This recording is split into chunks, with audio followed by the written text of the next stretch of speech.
பதுளை மாவட்டம் முழுவதும் சேதமடைந்த 1020 நீர்ப்பாசன திட்டங்களை மீள் புனரமைத்து பெரும்போகத்துக்கு நீர் வழங்கும் திட்டத்தின் கீழ் சேதமடைந்த கந்தகெட்டிய பதுளோயா நீர்ப்பாசனத்தை மீள் புனரமைக்க ஹம்மாந்தோட்டை, மாத்தரை, ரத்தினபுரி மற்றும் பதுளை ஆகிய மாவட்டங்களைச் சேர்ந்த 40 தேரர்கள், சிவில் பாதுகாப்பு திணைக்களத்தின் உறுப்பினர்கள், உள்ளூர் விவசாய அமைப்புகளின் பிரதிநிதிகள் மற்றும் பிரதேச மக்கள் இணைந்து ஈடுபட்டிருந்தனர்.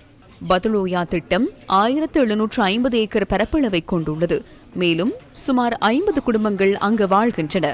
சேதமடைந்த இந்த கால்வாய்களை 14 நாட்களுக்குள் புதுப்பித்து பெரும்போகத்துக்கான நீரை வழங்குவதன் மூலம் விவசாயத்தை மேம்படுத்துவதே இதன் நோக்கமாகும். நொச்சியாகம பிரதேச செயலக பிரிவுக்குட்பட்ட முனசிங்க வீதி உள்ளிட்ட பாதிக்கப்பட்ட வீதிகளை மீள் சீரமைக்கும் பணிகள் ஆரம்பிக்கப்பட்டுள்ளன. நொச்சியாகம பிரதேச சபையின் அதிகாரிகள், ஊழியர்கள் மற்றும் பிரதேச மக்கள் இணைந்து இந்த செயற்பாட்டில் ஈடுபட்டிருந்தனர்.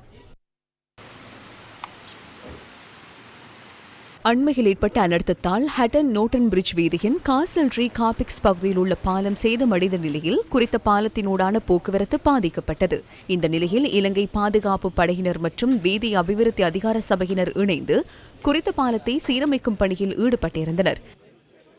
குறித்த இடத்தில் தற்காலிகமாக இரும்பு பாலம் இடப்பட்டு வீதி சீரமைக்கப்பட்டு தற்போது போக்குவரத்து வழமை போன்று இடம்பெறுகின்றது.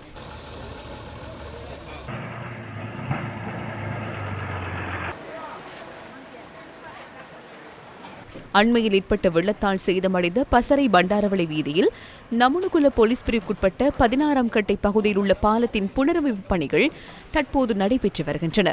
வீதி அபிவிருத்தி அதிகார சபை ஊழியர்கள் புனரமைப்பு பணிகளை மேற்கொண்டு வருகின்றனர். அனர்த்தங்களால் பாதிக்கப்பட்ட பலர் தொடர்ந்து முகாம்களில் வாழ்ந்து வருகின்றனர். நோவுட், மாநிலி, ஸ்டொக்கம் தோட்டத்தில் ஏற்பட்ட மண் சரிவால் பாதிக்கப்பட்டு 55 குடும்பங்களைச் சேர்ந்து சுமார் 300க்கும் மேற்பட்டவர்கள் பாரதி தமிழ் வித்தியாலயத்தில் தங்க வைக்கப்பட்டுள்ளனர். நிறைய பேருக்கு அறிவிச்சிருக்கோம். எந்த ஒரு முடிவுமே இதுவரைக்கும் எங்களுக்கு வந்ததில்லை. எங்களை அந்த குடியிருப்பில் இருக்கவே வேணான்ட்டாங்க. இப்ப நாங்க எங்க போறது? நாவலப்பிட்டி அலுகுல தோட்டத்தின் 48 குடும்பங்களைச் சேர்ந்து 172 பேர் மண் சரிவு அபாயத்தால் கிரேஹெட் தமிழ் வித்தியாலயத்தில் தங்க வைக்கப்பட்டுள்ளனர். நாங்கள் பல முறை 2016 பாதிக்கப்பட்டு பல முறை பாடசாலை அந்த மாதிரி இடங்களில் போயிட்டு நிறைய முறை இருந்திருக்கோம். இதுவரைக்கும் எந்த விதமான தீர்வும் கிடைக்கல. தலவாக்கலை கிரேட் வெஸ்டர்ன் தோட்டத்தில் மலையிலிருந்து தொடர்ச்சியாக மண்மேடும் கற்களும் சரிந்து வீழ்வதால் அங்கிருந்து 67 குடும்பங்களைச் சேர்ந்து 274 பேர் பொது நூலகம் ஒன்றில் தங்க வைக்கப்பட்டுள்ளனர். நாங்கள் ரொம்பவும் பாதிக்கப்பட்டிருக்கோம். எங்கள் வீடுகள்லாம் வெடிச்சு எங்களோட வீட்டுக்கு மேலே உள்ள மலையெல்லாம் சரிஞ்சு வருது. அதுலேருந்து கல் டெய்லி வந்துக்கிட்டு தான் இருக்குது. எங்களுக்கு இது வரைக்கும் சரியான தகவல் கிடைக்கல.